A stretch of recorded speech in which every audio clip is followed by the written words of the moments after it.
I've been in the Lake District now for 24 hours. I arrived at Kendal at 2 o'clock yesterday by train from London to Manchester via Crewe.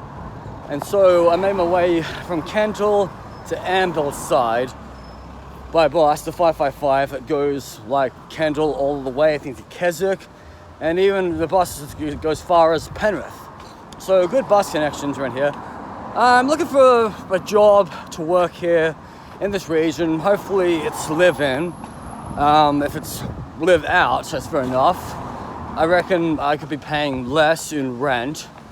But also it kind of just depends on season, because like right now it's peak season, it's school holidays, people are out and about, people are coming out. As you can see right now, there's a long line of like traffic of people heading north.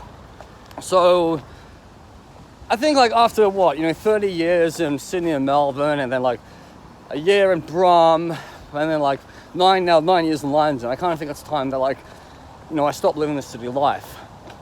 Because when you die, you're remembered about where you went in the world, not just where you travel, but where you choose to reside.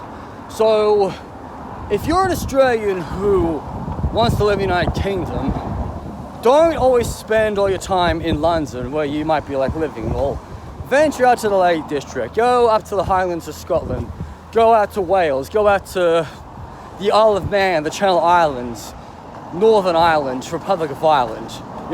Make the most of it, because if you're on one of those like visas for like youth visas, you only get 2 years, so make the most out of it.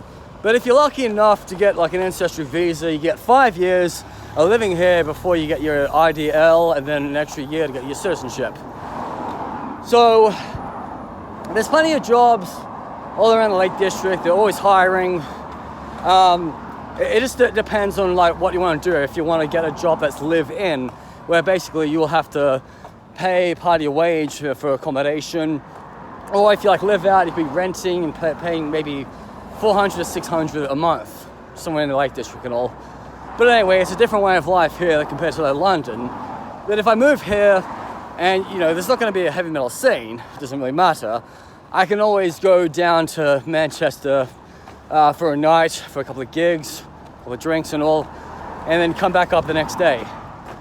There's no way I'd kind of like want to go all the way down to London for concerts, unless it's like one of a kind. But life's going to be quite different if I live in the Lake District compared to 9 years in London. And my only concerns are basically is getting doctors, getting a dentist every 6 months, and also making sure my medications get to this area like in time.